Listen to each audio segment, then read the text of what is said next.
Assalamualaikum warahmatullahi wabarakatuh. Perkenalkan, nama saya Bina Afisa, NIM 20811334121. Di sini saya ingin mempresentasikan hasil analisis mengenai produk impor apa yang akan saya beli pada tugas akhir mata kuliah ekspor impor. Seperti yang sudah terlihat di slide PPT, bahwa produk impor yang akan saya jual yaitu timbangan skala lemak tubuh digital. Timbangan ini merupakan timbangan yang multifungsi karena dapat mengukur 14 ukuran komposisi tubuh dan sangat mudah dalam penggunaannya. Supplier atau negara pengimpor untuk produk yang akan saya jual yaitu di Cina, tepatnya di Shenzhen Leasing Green Technology. Sumbernya dari alibaba.com. Adapun alasan yang menjadi pertimbangan saya mengapa memilih negara Cina, yang pertama, minimum pembelian 2 buah. Kedua, supplier 1 produk. Ketiga, harga pengiriman lebih murah. Kemudian tidak ada larangan impor, bisa mendapatkan sampel praproduksi sebelum melakukan pembelian. Kemudian sudah bersertifikasi dan berpengalaman selama 18 tahun. Jadi sudah sangat terjamin kualitasnya. Kemudian sudah memiliki peringkat toko yaitu 4,9 dari 5.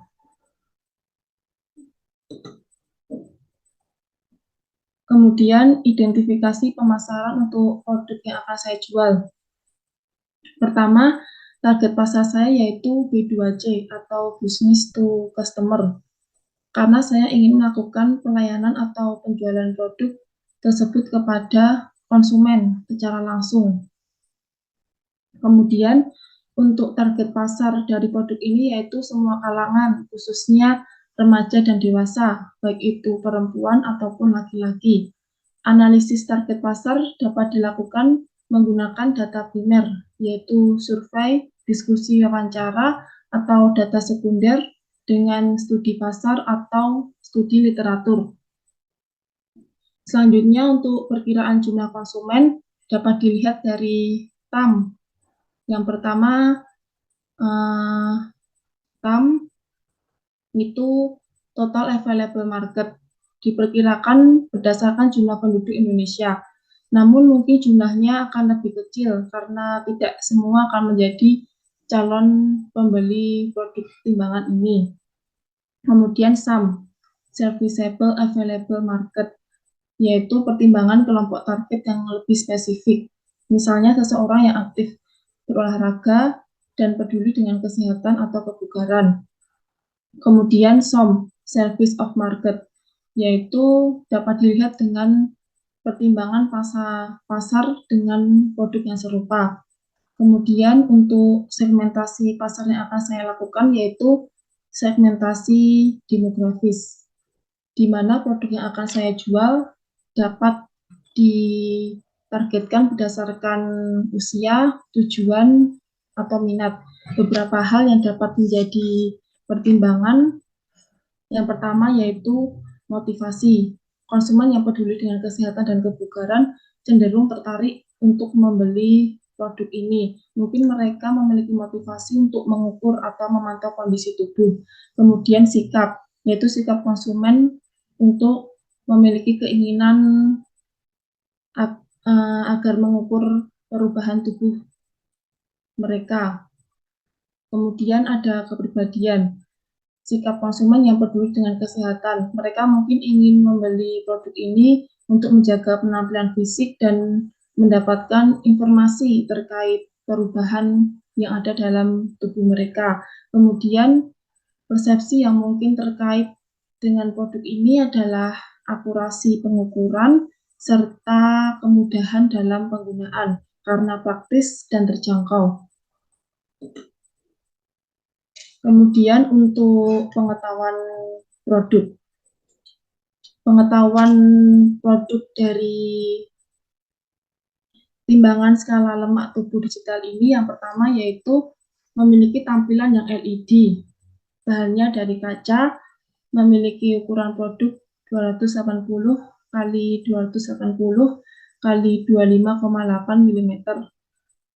Kemudian dapat berfungsi di Bluetooth, iOS, ataupun Android. Terus dapat melakukan pengukuran sebanyak 14 ukuran tubuh. Kemudian untuk keunggulan dan kelebihan dari produk ini yaitu memiliki pengukuran badan yang akurat, sensor presisi tinggi, kemudian permukaan skala yang lebih stabil dan diperbesar sehingga dapat terlihat oleh konsumen. Kemudian kancah temper yang tebal dan aman sehingga tidak akan membahayakan konsumen, talang ujung bulat dan tidak mudah lepas, lalu dapat mendukung 14 bahasa dan dapat tersinkronisasi dengan beberapa aplikasi kesehatan.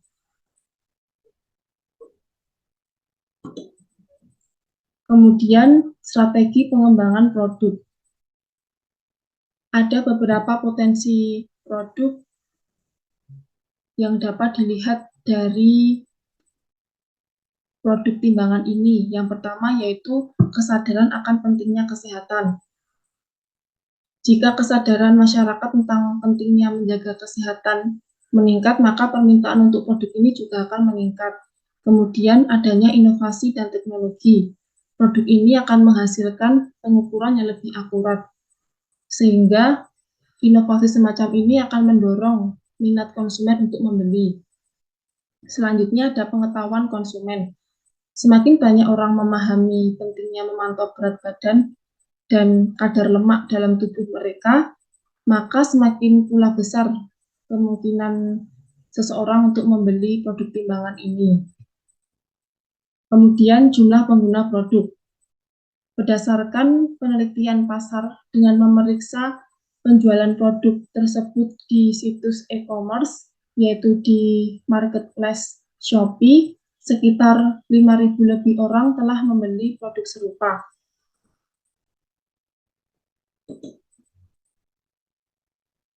Kemudian strategi pengembangan produk yang selanjutnya yaitu lini produk dan variasi. Variasi dari timbangan skala lemak tubuh digital ini dapat berkaitan dengan desain, kapasitas berat badan yang dapat diukur, kemudian koneksi ke aplikasi ponsel pintar, dan produk ini dapat disesuaikan dengan pola dan warna dari talang bulat. Seperti yang terlihat di samping ini bahwa talang bulat dari timbangan dapat disesuaikan dengan keinginan konsumen. Terdapat berbagai macam bentuk yang dapat dilihat dan diinginkan oleh konsumen nantinya. Kemudian untuk identifikasi produk merek dapat menggunakan nama merek yang sesuai dengan manfaat produk, misalnya untuk mengukur dan memantau kondisi tubuh. Kemudian dapat juga berfokus pada keunggulan produk. Kemudian untuk pengemasan dari produk ini dilakukan dengan beberapa langkah. Yang pertama, diberikan kotak dari kardus yang tahan lama dan kuat, lalu di dalamnya diberikan wadah plastik untuk melindungi dari goresan selama terjadinya pengiriman, lalu dilengkapi dengan baterai, petunjuk penggunaan, serta label atau informasi produk.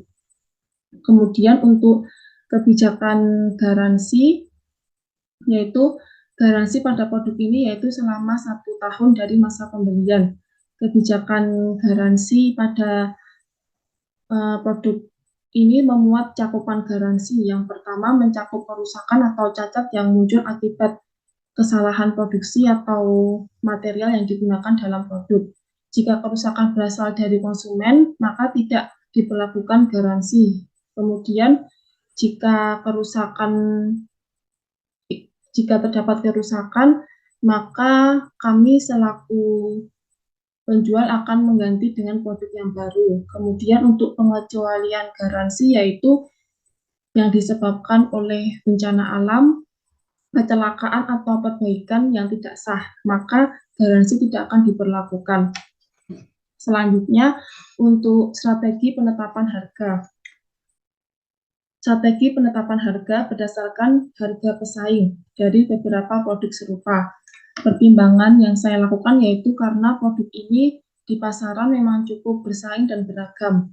Maka saya menggunakan penetapan harga ini agar dapat memposisikan harga produk yang saya miliki sehingga dapat diterima oleh konsumen dengan baik. Jadi tidak terlalu mahal ataupun terlalu murah. Untuk harga itu kisaran 50.000 sampai 100.000.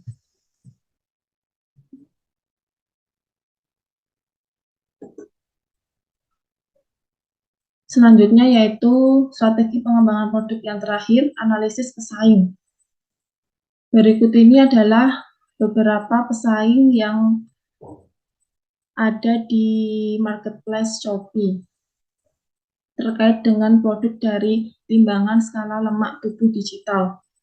Namun berdasarkan analisis saya di marketplace Shopee hanya kebanyakan penjual hanya menjual timbangan berat badan digital saja, dan untuk timbangan skala lemak tubuh digital itu hanya sebagian kecil saja, jadi tidak terlalu banyak. Kemudian pesaing produk ini dapat dilihat dari beberapa merek produk yang serupa seperti yang sudah saya jelaskan tadi. Oleh karena itu diperlukan untuk merencanakan rencana yang tepat dalam menangani sebuah persaingan. Adapun cara untuk mengatasi atau menangani sebuah persaingan, yang pertama, melakukan penelitian pasar yang lebih mendalam. Hal ini dilakukan agar kita dapat mengidentifikasi kelebihan dan kekurangan. Kemudian dapat melakukan inovasi. Kemudian meningkatkan kualitas dan pelayanan dan menjalin kerjasama dengan beberapa pihak, misalnya dengan menitipkan produk ini ke tempat-tempat olahraga, misalnya tempat gym atau sanggar senam atau kegiatan-kegiatan olahraga lainnya. Kemudian juga berusaha untuk memahami kebutuhan dan keinginan pelanggan, dan yang terakhir bersikap responsif dan selalu beradaptasi